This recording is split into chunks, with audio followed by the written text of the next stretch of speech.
고생 죽으라고 하면서 은혜의 가치에 눈을 뜨려고 하지를 않아. 그리고 어느 날 나와서 돈 때문에 엉엉 울어. 자식 직장 문제 때문에 엉엉 울고. 그게 뭐하는 짓이요? 그게 깨닫지를 못해서.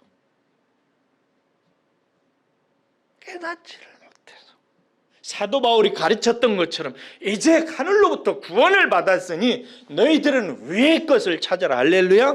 위로부터 오는 헤세드에 관심을 가져라.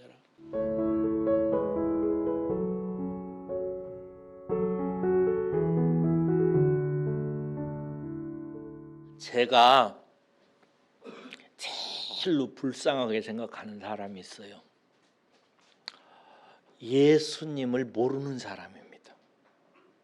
예수님을 믿지 않는 사람만큼 불쌍한 사람이 없습니다. 그가 돈을 많이 벌면 뭐 하겠습니까? 그가 수많은 인기를 누리고 명예와 권세의 권좌에 앉아서 세상을 일평생 호령하며 살면 뭐 하겠습니까? 영원한 멸망 앞에 있는 부와 영광이 무슨 소용이 있습니까? 모두 다 예수 믿는 것, 이것이 저는 복 중에 복이라고 생각을 합니다. 성도 중에도 불쌍한 사람이 있어요. 성도 중에도 있습니다. 어떤 성도가 불쌍하냐? 좀처럼 은혜를 못 받는 사람입니다. 이런 사람이 있습니다. 똑같이 하나님의 말씀을 듣고 찬송하고 기도하는 자리에 함께 앉아 있는데 어떤 사람은 그 말씀과 예배를 통해서 영적 양식을 공급받아서 일주일 동안 감사하며 믿음 가운데 사는 사람이 있는데 어떤 사람은 전혀 은혜를 못 받고 돌아가는 사람이 있어요. 동일한 상황, 동일한 조건인데 그래요. 성도의 마음은요, 하나님의 은혜를 담는 그릇입니다. 따라서 하겠습니다. 내 마음은 은혜를 담는 그릇이다.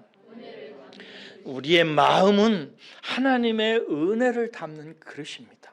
저는 여러분들이 여러분의 마음을 하나님 은혜 담는데 유익하고 잘 담아내는 그런 마음 되시기를 주의 이름으로 축복합니다.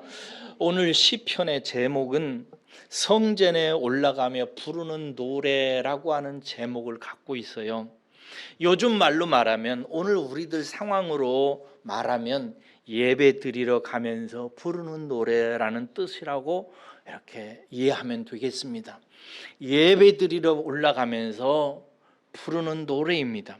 이 시인의 여러분 마음을 한번 본문에서 보세요. 어떻게 시작돼요? 하늘에 계신 주여, 내가 눈을 들어 주를 향하나이다. 그러면서 상전의 손을 바라보는 종들의 눈같이, 여주인의 손을 바라보는 여종의 눈같이 여호와 우리 하나님을 내가 바라보면서 은혜 베풀어 주시기를 기다립니다 하면서 간절히 하나님의 은혜를 소망하며 마음을 하늘을 향하는 것을 볼 수 있습니다. 지금 오늘 이 예배에 참석하기 위해서 나오는 여러분들의 마음이 이 시인의 마음과 똑같기를 저는 간절히 축복합니다.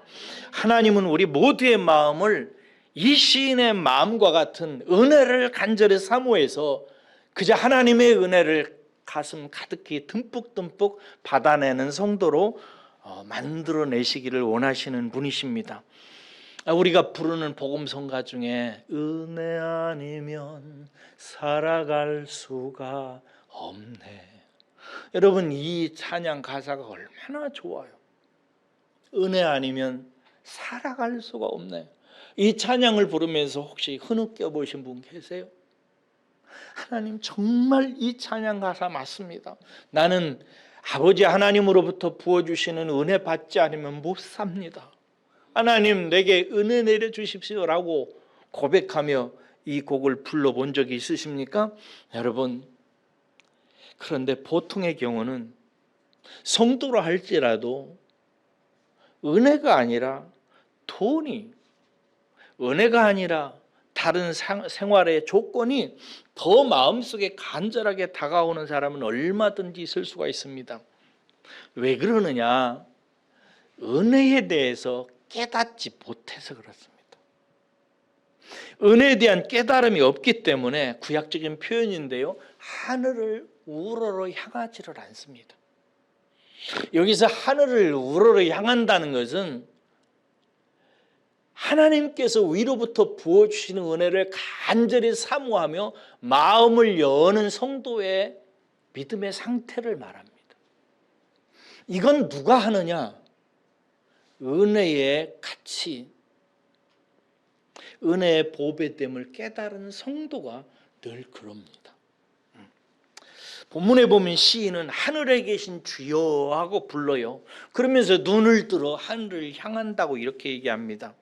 지금 시인은 구약적인 표현으로 노래하고 있는데요, 하나님이 하늘에 계시다고 믿기 때문에 하늘을 향하는 것입니다. 구약시대 사람들은 하늘이라고 하면은 세 개의 하늘관을 갖고 있어요. 하늘은 세 개라고 믿었어요.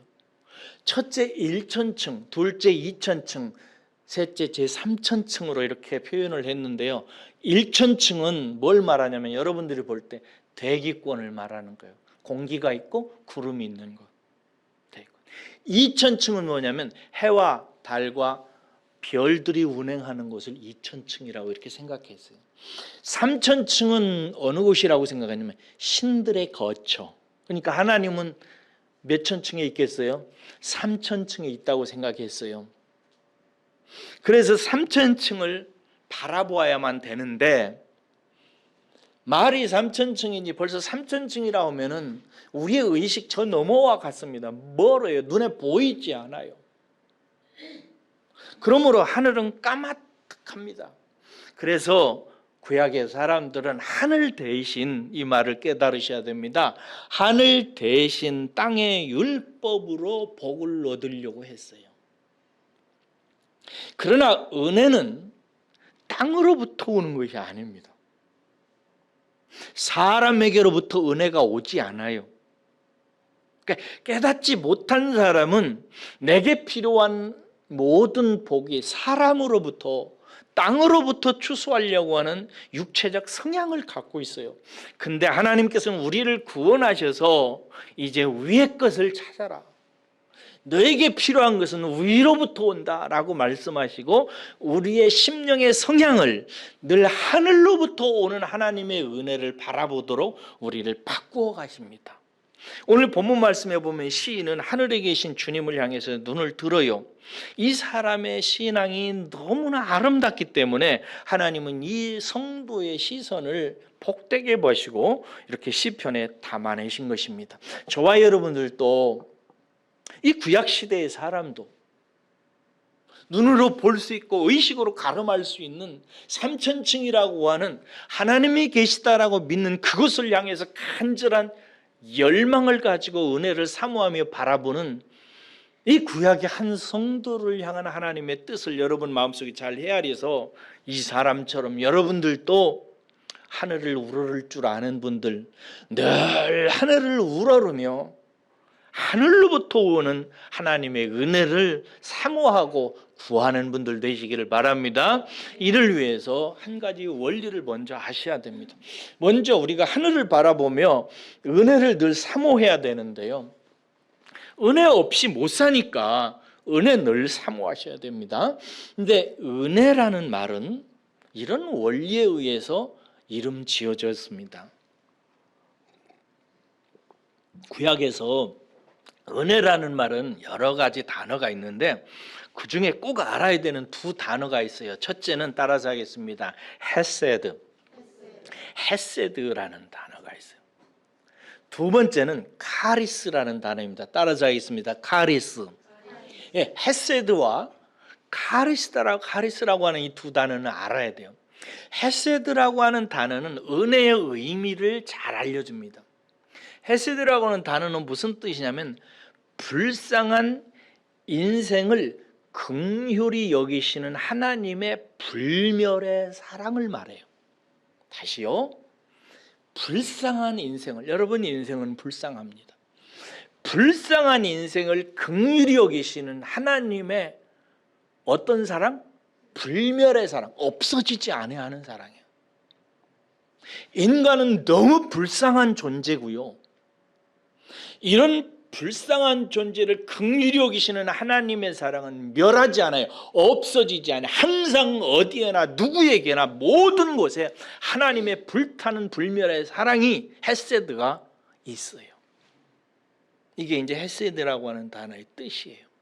두 번째, 카리스라고 하는 단어는요, 이 헤세드라고 하는 하나님의 은혜가 우리에게 어떤 인간에게 어떤 방식으로 임하느냐 하는 것을 가르쳐주는 단어예요. 이 카리스라고 하는 단어의 원래의 뜻은 뭐냐면 위로부터 온다는 뜻이에요. 어디로부터? 위로부터 오는 거예요. 위로부터 부어지는 거예요. 여기에서 원어의 의미가 발생해가지고 나중에는 선물, 은혜라는 말로 해석해서 쓰기 시작했어요. 그러니까 카리스는 위로부터 하나님께서 부어주시는 선물로서의 은혜라는 뜻을 갖고 있어요. 정리하면 이래요. 사람은 불쌍한 존재입니다. 이런 불쌍한 존재를 향한 하나님의 불타는 사랑이 끊이지 않고 끊임없이 우리를 인생을 향해서 쏟아 부어지고 있어요. 이게 뭐라고요? 헤세드라고. 이 헤세드의 하나님의 사랑은 위로부터 선물로 주어져요. 이 은혜는 성도에게 미치고 임하는 이치가 있습니다. 이것을 이해하기 위해서 구약에서는 그림 언어를 사용하는데요, 그게 뭐냐면 물입니다. 그게 물처럼 헤세드가 카리스로 오는 거예요. 여러분, 물은 두 가지 종류가 있습니다. 하나는 빗물이 있고요, 위로부터 오는 거예요. 빗물은. 두 번째는 샘물이 있어요. 속에서부터 솟아나는 거예요. 여러분들은 샘물을 먹는 사람으로 자라나야 되는데요, 오늘은 이제 샘물은 일단 다음에 기회가 있으면 하기로 하고 빗물에 대해서 얘기를 하려고 그래요. 빗물은 여러분 하늘로부터 내립니다. 높은 곳에서부터 떨어져서 대지에 골고루 내립니다. 은혜도 헤세드도 카리스의 방식으로 빗물과 같이 쏟아져 내립니다. 불쌍한 인생을 향한 하나님의 불멸의 은혜가 세상에 고르게 내려요. 그런데 고르게 빗물이 내린다고 해서 모든 땅에 다 그 물이 받아들여지는 것은 아닙니다. 일단 내려지는데 내리고 나면 물은 표면에 머물려 하지 않습니다. 이거 찌릿찌릿한 말이에요. 빗물은 표면에 머물려고 하는 속성이 없습니다. 빗물은 스며들려고 몸부림칩니다. 어떻게 하는가? 낮은 곳으로 낮은 곳으로, 깨어진 곳으로, 골을 타고 벌어진 틈 사이로 깊은 계곡으로 밑으로 스며들려고 몸부림을 치면서 흐르는 것이 물입니다. 빗물입니다. 은혜도 여러분 마찬가지입니다. 모든 사람은 다 불쌍해요. 하나님은 이 불쌍한 인생을 위한 불같은 불멸의 사랑을 가지고 카리스로 위로부터 부어주세요. 그렇게 카리스의 방식으로 우리에게 부어진 헤세드의 은혜는 표면에 사람들의 마음 겉에 잠시 머무르는 속성이 아니에요. 그냥 주일날 갑자기 예배당 찾아와서 목사님의 말씀을 통해서 그렇게 가볍게 내 영혼의 밭의 표면에 떨어졌다고 해서 머물러지는 것이 아니라고요.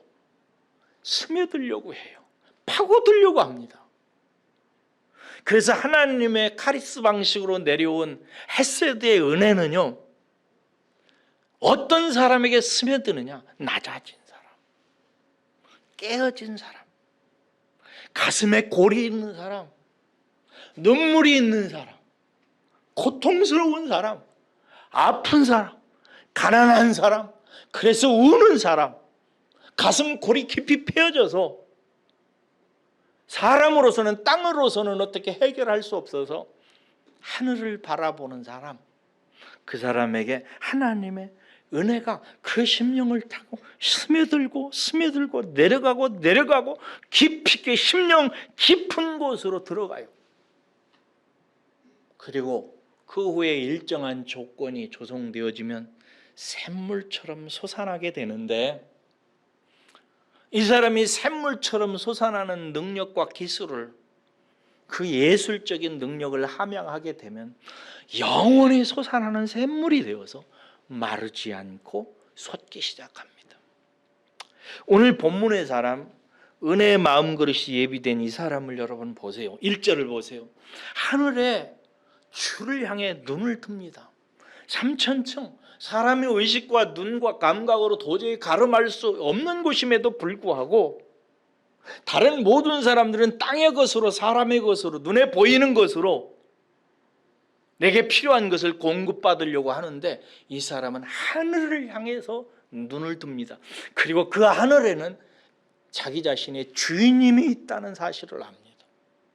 그리고 고백해요. 하늘의 주여, 내가 주를 향해 하늘을 향합니다. 그렇게 2절, 주인의 손을 바라보는 남종들의 눈처럼, 또 여주인의 손을 바라보는 여종의 눈처럼 당신을 바라봅니다. 언제까지요? 은혜를 베풀어 주실 때까지. 여기서 원문에 보면 기다리고 기다립니다. 이렇게 은혜 베풀어 줄 그때까지 계속해서 바라본다는 거예요. 왜? 은혜 아니면 살아갈 수가 없네.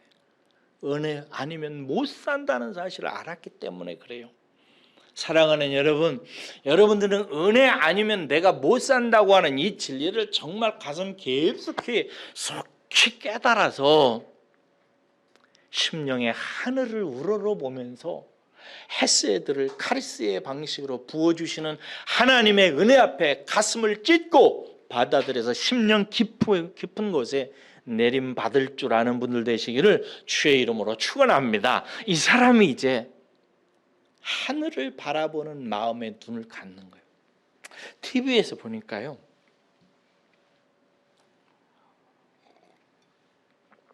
한 부부가 식사를 해요. 서양 부부였는데 이렇게 뭐 고기를 이렇게 썰어요. 근데 그 옆에 강아지 한 마리가 와가지고 그 고기를 써는 주인의 손을 강아지가 보는 거예요. 근데 그 강아지의 눈이, 그 뭐라고 표현을 해야 되겠냐, 미소야. 그 강아지의 눈이 애처로워. 그러니까 제가 볼 때 긍휼의 풍성한 눈은 여자보다 남자가 더 많은 것 같다는 생각이 들더라고요. 이제 강아지가 계속 눈을 이렇게 쳐다보고, 그러니까 그 주인의 남자의 손이 이걸 쓸다가 그걸 주려고 이렇게 하는 거예요. 그러니까 여자가 하는 말이 주지 마. 주지 마. 이러는 거예요. 이게 남자가 하는 말이 저 눈을 봐. 그래도 주면 안 돼. 그러는 거예요. 알았어. 그러다가 여자가 뭔가를 하려고 식탁 있는 쪽으로 일어서서 잠깐 가니까 딱 주는 거예요. 그러니까 강아지가 화다닥 하고 다시 딱 쳐다보는 거예요. 이게 여자가 딱 오더니 알아. 줬지. 안 줬어. 줬어. 그러는 거예요. 여러분, 그 강아지의 눈을 보며 마태복음 15장에 한 여인이 떠올라서 콧날이 시큰하더라고요. 예수님과 제자들이 식사를 하고 있는데 딸이 흉악한 귀신이 들려서 그 딸을 위해서 온 한 여인이 주님께 고쳐주시기를 구해요. 그러자 주님이 말씀하십니다. 자녀의 떡을 개에게 던지는 법이 없다. 그러자 여인이 말합니다. 주님 오라요. 옳습니다. 그러나 개들도 주인의 상에서 떨어지는 부스러기는 먹습니다. 그러자 주님께서 말씀하십니다. 네 믿음이 크도다. 네 소원대로 된다. 그 시로 그 딸에 들어있는 귀신이 떠납니다. 할렐루야. 주님께서 보시려고 했던 것은 뭐냐? 주인의 손을 바라보는 종처럼, 고기를 썰고 있는 주인의 손을 바라보는 강아지처럼, 예수님이 식탁에서 식사를 하는데 그 앞에서 귀신 들린 딸을 고치기 위해서 자격 없지만 하나님 제게 주님 헤세드의 은혜를 주십시오 라고 말하고 있는 이 여인의 믿음을 보면서 기뻐하셨던 것입니다. 어떤 사람은 이런 기사를 보면 이 여인이 얼마나 모욕스럽게 느꼈을까 생각할 수 있을 거예요. 저도 그렇게 좀 생각이 들더라고요. 그런데 여러분, 깨달은 사람은, 필요한 사람은, 정말 절감한 사람은 모욕이 문제가 아니에요. 그게 무슨 문제가 되겠어요? 자기가 얼마나 불쌍한 존재라는 사실을 안 사람은, 내 딸을 지금 구원해야 된다고 하는 사실에 절감하고 있는 어머니의 눈에는 그런 게 문제가 안 돼요. 그래서 금식도 하고 하나님께 부르짖는 거죠. 여러분, 시인은, 우리 모두가 이런 눈이 필요해요. 시인은 단순히 자신만을 위해서 은혜를 구하지 않습니다. 여기 보니까 이제 내가 눈을 들어 주를 향하나이다 하는데 그 뒤에는 전부 다 우리라고 표현하고 있어요. 우리에게 은혜를 주시기를 원한다. 여기서 우리는 누구를 말하냐면 온 이스라엘을 말하겠죠. 하나님의 언약 공동체로서 하나님의 자녀라 부르심을 입은 온 언약 공동체 이스라엘에게 은혜 없으면 안 된다고, 은혜를 달라고 구하는 것입니다. 여러분, 여기서 우리가 깨달아요. 우리 모두는요, 정말 은혜가 필요합니다. 솔직히 한번 얘기해 보세요. 여러분의 아들과 딸들을 생각하면서 여러분의 아들과 딸들과 손자와 손녀들에게 뭐가 필요하다고 마음으로 느낌을 갖고 계세요. 이거 말고, 머리로 말고. 머리야 뭐 하나님의 은혜 바라죠, 얘기하죠. 근데 실제로 여러분의 감각으로, 감정으로 여러분의 아들과 딸들에게 필요한 것이 무엇이라고 생각하고 구하고 계세요? 여러분, 여러분의 아들과 딸들, 부모와 형제, 자매들에게는 하나님의 은혜가 필요합니다. 그걸 구하실 줄 아셔야 돼요. 내가 우리 어머니 얘기 많이 하잖아요. 나 정말 감사한 게, 우리 어머니가 새벽기도 갔다 오는 이유는 우리 어머님 자신이 은혜 받으면 은혜 못 받으면 못 살기 때문에 가는 거예요. 가난하고 아주 정감 없는 남편과 어려운 환경 속에서 살 힘이 없으니까 새벽에 잠을 잘 수가 없는 거예요. 그러니까 새벽기도 가는 거예요. 가서 은혜 받고 와야 힘이 나는 거예요. 이 차원은 돼야 되죠. 그러고 와서 제 머리 위에다가 손을 얹고 우셨어요. 늘 우셔요. 아이고 아버지, 이 새끼 불쌍히 여겨주세요. 아이고 아버지, 이 새끼 은혜 주세요. 그래서 제가 어렸을 때부터 이 새끼 욕을 많이 먹고 자랐는데, 그래서 제 인생에 은혜가 고이기 시작했나 봐요. 여러분, 우리 모두는 진짜 불쌍한 사람들입니다. 옛날에 읽은 이규택 씨라고 하는 칼럼니스트가 있어요. 조선일보 칼럼에 우리나라 역사에 가장 장기간 칼럼을 올린 분입니다. 칼럼의 대부라는 이름을 갖고 있어요. 이분이 쓴 칼럼 중에 앞치마의 용도라고 하는 칼럼이 있어요. 제가 스크랩을 해놨어요. 재밌게 잘 써서. 이런 대목이 있습니다. 앞치마의 용도예요. 앞치마는 입으면 옷이 되고, 깔면 자리가 된다. 싸면 보자기가 되고, 덮으면 포대기가 된다. 가리면 포장이 되고, 훔치면 행주가 된다. 강물에 몸을 던질 때 뒤집어 쓰면 얼굴 가리개가 된다. 그 다음에 이 사람이 아주 인상적인 주제로 치마의 용도를 끌고 갑니다. 여인의 앞치마는 슬퍼서 눈물 흘릴 때 손수건이 된다. 옛날 어머니들은 울 때마다 치마로 닦았다. 시집살이 고단할 때, 삶이 팍팍하고 힘들 때, 남편 때문에 속상할 때, 자식 때문에 아플 때 어머니는 치마로 그것을 대신 적신다. 그래서 세 벌의 치마가 눈물에 젖어 사가야 시집살이가 끝난다고 했다. 인생은 다 불쌍하다. 긍휼이 필요하다. 은혜가 필요하다. 여러분에게 필요한 게 있어요. 하나님의 은혜입니다. 비주야, 너에게 필요한 건 하나님의 은혜란다. 미소야, 너에게 정말 필요한 건 하나님의 은혜란다. 시은아, 네가 진짜 가져야 되는 것은 하나님의 은혜란다. 은혜요.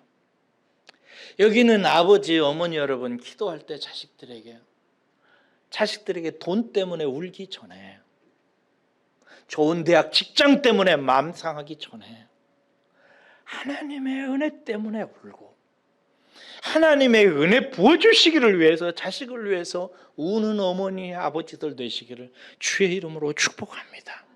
자식에게 임할 은혜를 위해서 기도하는 엄마와 아버지를 둔 자식들, 할머니와 할아버지를 둔 손자, 손녀들은 참으로 복 있는 자녀들입니다.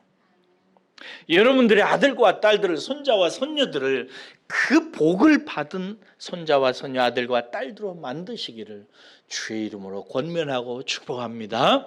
그러셔야 됩니다. 이러한 깨달음이 있어야 돼요. 나를 향해서, 내 아들과 딸들을 위해서. 세상 사람들은 3,000층이 있는지도 모르지만 구약 사람들은 3,000층을 인식의 눈으로, 의식의 눈으로, 감각의 눈으로 볼 수도 없지만, 어떤 시인은 세상 사람들이 다 살 것은 땅으로부터 온다고 생각하는 그 시대에 어떤 시인은 눈을 들어 하늘을 바라보며 은혜 주시는 하나님을 바라보았듯이 우리들에게도 하나님의 은혜 없이는 못 산다고 하는 그 마음, 그 눈이 생겨야 되는 거예요. 그래서 하나님의 은혜를 사모할 줄 아는 사람들이 되시기를 정말 축복합니다. 이 깨달음은 그럼 어떻게 만들어지는가? 하나님은 어떻게 이 은혜 사모하는 마음, 은혜 소중한 줄 아는 이 마음을 어떻게 만드시는가? 이것을 아셔야 돼요. 여러분들에게 다 그렇게 지금 만들어가고 계세요. 근데 정작 당사자가 이 이치를 모르면 너무 많이 세월을 쓰고 세월을 허송합니다. 그래서 저 같은 선생들을 세워서 가르치게 하는 거예요. 가르쳐 드릴 테니까 잘 들으세요. 3절 4절 읽겠습니다. 3절 4절입니다. 잘 다시 한번 보시면서 읽겠습니다. 3절과 4절입니다. 시작. 은혜를 베푸시고 또 은혜를 베푸셔서 심한 멸시가 우리에게 넘치나이다. 안일한 자의 조소와 교만한 자의 멸시가 우리 영혼에 넘치나이다. 아멘. 심한 멸시와 조소, 심한 멸시와 조소와 멸시가 그것을 만들어냅니다. 사랑하는 성도들의 고생하는 것, 이 고생이 성도의 마음을 빚어내는 것입니다. 이걸 아셔야 돼요. 저와 여러분들이 지금까지 당하면서 겪게 되는 심한 멸시와 고통과 괴로움과 눈물이 은혜 없이 못 산다고 하는 그 마음을 만들어내고 있습니다.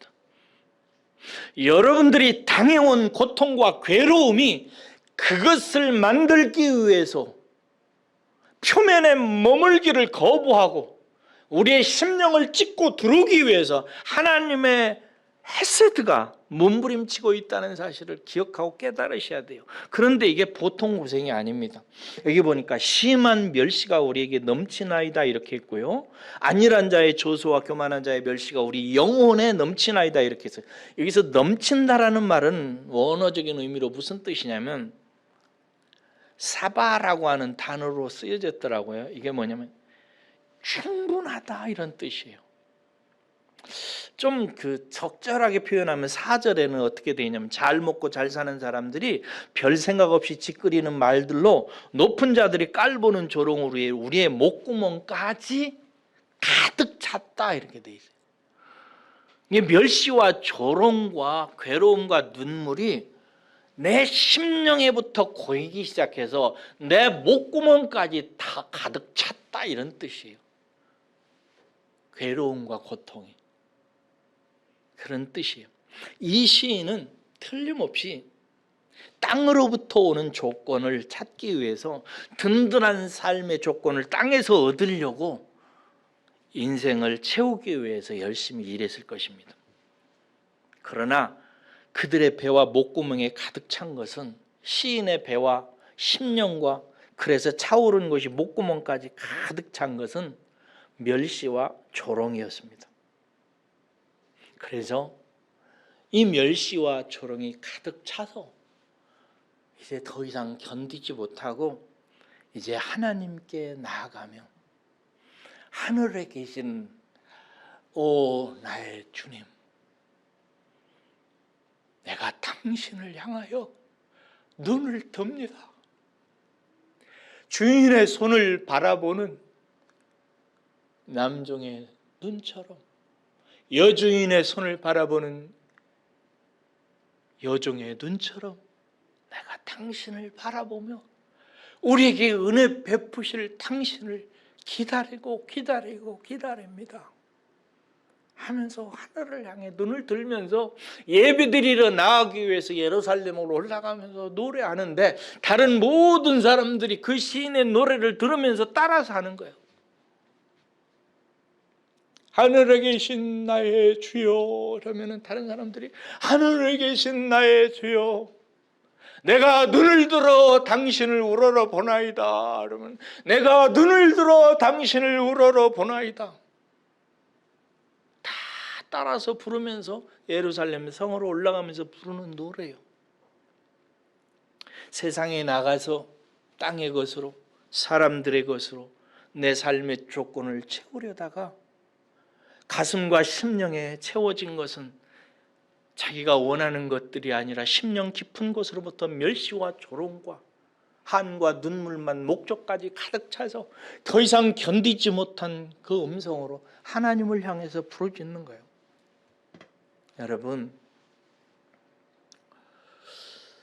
왜 이러는가는 나중에 더 살펴보기로 하고, 율법의 시대에 다 땅의 것으로 채움을 받으려고 하던 시대에 이 시인이 깨달은 하늘을 앙망할 줄 아는 은혜의 심령을 저는 여러분 속에도 하나님께서 만들어가고 계시다는 이 진리를 얘기하면서 그것은 다른 것으로 만드는 것이 아니라 여러분들이 수고하고 고생하는 삶을 통해서 만들어간다는 거예요. 그러므로 여러분들의 수고와 고생의 목적은 은혜 사모하는 마음이라는 사실을 기억하라는 거예요. 할렐루야. 예. 한국이 왜 이렇게 기독교인이 많게 되었는가? 이게 한때 세계 신학자, 역사 신학자들에게 숙제였어요. 한국이 왜 이렇게 갑자기 기독교인이 많아졌나? 이건 세계 역사에 없어요. 제가 지난주에도 빌리 그레이엄 목사님이 제가 1961년도인가요? 몇 년도에 한국에 와서 부흥 집회하는 영상을 몇 번 봤어요. 그리고 막 글도 쓰고 시도 썼어요. 은혜 받아서 산송에서. 와, 정말 대단했어요. 막 여의도 광장, 그때는 지금 여의도 광장이 아니잖아요. 그냥 막 넓은 그냥 들판이었잖아요. 거기에 사람들이 막 가득 찼어요. 100만 막 이렇게 찼어요. 그게 가능해요? 어떻게 그런 일이 있을 수 있어요? 막 거기서 막 그 빌리 그레이엄 목사님 막 가랑가랑한 목소리로 막 예수 우리를 살립니다 이러면 옆에서 그 목사님이 막 그 번역을 해서 통역을 해서 하고 사람들은 막 아멘 하고 이러는 거예요. 그렇게 한국 교회가 엄청나게 불같이 막 불타올랐습니다. 하나님의 성령의 놀라운 역사였어요. 하늘로부터 헤세드가 폭풍과 함께 비가 막 쏟아져 내리던 시절이었어요. 근데 왜 그런 일이 생겼는가? 그거에 대해서 세계 기독교 역사 신학자들이 이런저런 연구했는데요. 제가 선교사 이름은 잊어버렸어요. 근데 우리나라에 있다가 영국의 본부에 한국의 부흥에 대해서 보고했던 그 보고서 중에요. 그 이유에 대해서 이렇게 얘기합니다. 그 선교사는 한국 사람들이 이렇게 놀랍게 반응하는 이유가 있다. 그것은 한국이 가난한 나라이기 때문이라고. 너무나 가난한 나라라고. 그리고 또 하나, 그래서 한국 사람들은 한을 갖고 있다고. 뭐를 갖고 있다고? 한을 갖고. 가슴이 다 찢어져 있는 거예요. 갈라져 있는 거예요. 목말라 있는 거예요. 그러니까 한국 사람들은 한의 민족이라고 그러잖아요. 오랜 세월 동안 가난과 괴로움 때문에 가슴이 찢어지고 갈라진 사람들의 공동체예요, 한국이. 거기에 하나님께서 헤세드를 부어주시니까 카리스의 방식으로 그 사람들 가슴을 비집고 하나님의 은혜가 막 쑥쑥 들어가는 거예요. 지금도 마찬가지예요. 지금도 누가 은혜를 받는가? 심령이 가난한 자는 복이 있나니 할렐루야. 애통하는 자는 복이 있나니 할렐루야. 우는 사람들이 복이 있고 찢기고 괴로워서 하나님을 향해서 눈을 들어 기도하는 사람들이 그 헤세드 카리스의 은혜를 받습니다. 이것이 만들어져 가는 거예요. 그러니까 여러분들이 고생하며 괴로움 살아오는 그 삶 속에서 그게 만들어져 가는 거예요. 제가 언젠가 이런 얘기했어요. 아버지를 아는 것은 아들이라고. 자식만 알아요. 나를 아버지로 알 권리를 받은 사람은 여기 있는 사람 중에 이자훈이와 이준아 둘밖에 없어요. 여러분들은 절대 저를 아버지로 몰라요. 경험할 수도 없고 깨달을 수도 없어요. 이자훈과 이준아만 이정우라고 하는 사람을 통해서 아버지로 인식하도록 혜택을 받았어요. 미소는 절대 저를 아버지로 모릅니다. 이걸로 안다는 얘기가 아니죠. 제가 지난 주일에 이것도 참 눈물을 흘리면서 봤어요. 거제도에서 배를 만드는 아빠를 찾아서 그 아내와 그 딸과 조그마한 꼬맹이 아들하고가 저기 아프리카인가 어디 삼세력에 사는 애들이 한국에 초대를 받아서 오는 프로그램을 하더라고요. 그런 거 하더라고요. 사람 울게 만들더라고. 그러나 참 멀리 그 외진 곳에 살고 있는 한 그 부인하고 젊은 부인하고 그 딸아이하고 한 딸아이가 6살이나 7살이나 됐을까요? 그리고 남자아이는 한 5살이나 됐을까요? 6살이나 됐을까요? 그런 아이예요. 이 아이들이 이제 그 방송국에서 가가지고 거기를 취재한다면 그 애들을 데리고 그 거제도에서 배를 만드는 조선소에서 일어난 아버지를 만나게 하면서 짠 하면서 이제 재밌게 하려고 하는 거예요. 근데 이제 아빠에게는 그 소식을 모르게 하고 데리고 오는 거예요. 그래가지고 오면서 이제 하는데 이 아이들이 얼마나 아빠를 그리워하는지. 그게 여인이야 뭐 얼마나 더 그리워하겠어요. 어르니까 이제 티를 안 낼 뿐이지. 그냥 아빠 만나러 간다니까 이 딸하고 이 남자애가 막 우는 거예요. 비행기 타는데 막 울기 시작하는 거예요. 막 제가 막 가슴이 막 아프기도 하고 막 하나님께 막 영광 돌리면서 봤어요. 근데 오는데 와가지고 이제 찾아 물어 와가지고 이제 조선소 일하는 아빠의 모습을 차에 타고 와서 이렇게 보게 하는 거예요. 아빠가 왔다 갔다 하면서 일을 하는 거예요.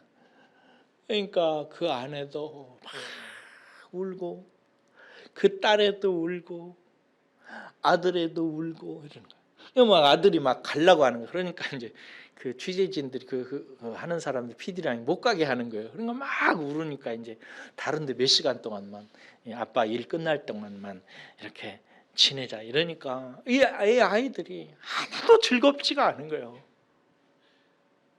다른 데서 다른 것을 이렇게 눈돌림을 하려고 하는데 이 아이들의 마음은 누구에게 있어? 아빠에게 있는 거예요. 빨리 가자고. 잠깐 눈물 나더라고요. 그러다가 제 시간이 되니까 이제 아빠가 담배 피우고 있는 곳에 이 아내와 아이들을 데리고 나타나는 거예요. 뛰어가서 아빠 뛰어가서 아는데 이 아빠가 또 통곡을 하고 아내도 통곡을 하고 애들도 울어요. 그 아들과 그 딸의 가슴속에 새겨진 아빠는 어떤 아빠일까를 생각해 봤어요. 미소나 미주가 박재식이라는 아빠에게서 느끼는 그 아빠와 같을까? 달라요. 우리 자은이와 준아가 아빠인 이종우를 생각하면서 느끼는 아빠와 같을까요? 달라요. 그 아이들 가슴속에 아빠가 새겨지는 순간이에요. 아빠가 어떤 존재인지. 근데 그 아빠가 새겨지게 하는 하나님의 방식은 뭐예요? 일정한 기간 동안 떨어뜨려 놓는 거예요. 보고도 못 만나게 하는 거예요. 알고도 끌어안지 못하게 하는 거예요. 우리의 고난이, 우리의 아픔이, 눈물이 은혜를 알아가게 하고 아빠를 알아가게 하고 천국을 사모하게 하고 영원한 안식과 기쁨을 바라보게 하는 거예요. 이게 하나님의 방식이에요. 태초에 아담과 하와가 하나님을 거부했을 때 하나님께서는 그들에게 엉겅퀴와 가시가 나는 삶을 주세요. 고생하는 삶을 주세요. 아내에게는 애를 낳아서 키우는 고생을 하게 만드세요. 왜요? 어떤 사람은 그런 과정을 통해서 아빠를 배워가요. 어떤 사람은 그런 과정을 통해서 남편인 예수님을 알아갑니다. 그러므로 저는 여러분들에게 마지막으로 이 말씀 드리고 싶어요. 여러분들의 고생하는 것 선용하셔야 돼요. 뭐라고요? 고생한 것, 여러분들이 눈물을 흘리고 괴롭게 지내온 것 헛되이 하면 안 된다 이 말이요. 돈 때문에 고생하는 것 돈 때문이 아니에요, 여러분. 자식 속생하는 것 그것이 자식 좋은 대학 가고 자식 좋은 직장 가는 것 그거 아니라고요. 그렇게 생각하고 그것 때문에 몸살하면은요, 여러분들이 당하는 고생, 여러분들이 자식들이 고생하는 고생 헛되이 만드는 거예요. 하나님은 그런 데 관심을 두는 것이 분이 아니에요. 하나님은 여러분들이 고생하는 삶과 여러분의 아들과 딸들의 고생하는 삶을 통해서 은혜가 소중하다는 사실을 가르치고 은혜 없이 못 산다고 고백하는 가슴을 만들어서 하늘로부터 불쌍한 인생을 향해서 긍휼히 여기시고 부어주시는 불멸 하나님의 헤세드의 사랑이 카리스 선물로 주어지기 때문에 그 선물은 인간의 표면적 의식에 머물려고 하지 않고 심령 깊은 곳에 뿌려내리고 스며들어서 그 계곡과 같은 마음 갈라진 심령을 타고 들어오게 해서 하나님과 우리가 하나가 되게 만들어서 하나님을 끌어안는 순간 영원히 하나가 되게 하시려고 하나님을 거절하고 배반하는 우리를 만들어가고 계시는 거예요. 그러니까 율법 시대의 땅을 보고 내 삶의 필요 조건이 땅에 있다라고 믿는 어리석은 사람처럼 생각하지 말고 사도 바울이 가르쳤던 것처럼 이제 하늘로부터 구원을 받았으니 너희들은 위의 것을 찾아라. 할렐루야. 위로부터 오는 헤세드에 관심을 가져라. 그것만 있으면 돼요. 그것만 있으면 돼요. 그래서 고생 죽으라고 하면서 낮아지지 않는 사람이 있어요. 여러분 중에 있다고. 나도 그렇고 죽게 고생을 하는데 깨지지를 않아. 고생 엄청나게 하면서 은혜의 가치에 눈을 뜨려고 하지를 않아. 그리고 어느 날 나와서 돈 때문에 엉엉 울어. 자식 직장 문제 때문에 엉엉 울고. 그게 뭐 하는 짓이요, 그게. 깨닫지를 못해서. 깨닫지를 못해서. 온 날 땅의 것 때문에 우는 거예요. 하나님은 우리를 차츰차츰 우리의 눈을 하늘을 향하게 하십니다. 이거 진짜 신비해요. 젊었을 때는 사람의 눈은 근시입니다. 젊은이들은 가까이 있는 것을 잘 봐요. 그렇죠? 나이가 들수록 원시가 되기 시작합니다. 멀리 있는 것을 보기 시작해요. 왜 그런 것 같아요? 나이가 들수록 뭘 보라고? 멀리 있는. 사랑하는 여러분, 저는 우리 가족들이 고생이 너무 많은 게 안 됐어요. 산에서 공부하면서 여러분들을 위해서 기도하면서 가슴이 많이 아팠어요. 우리 가족들이 만만한 가족들이 없어. 돈 때문에 이런저런 고통 때문에 수고하는 거 말이에요. 그래서 부탁합니다. 여러분, 여러분들의 고생을 헛되이 하지 마세요. 생고생만 많이 하고 깨닫지 못하는 사람이 되지 않으면 안 돼요. 저를 통해서 주어지는 하나님의 진리를 깨닫고 은혜를 알아가는 분들 되시기를 예수님의 이름으로 축복합니다. 기도합시다.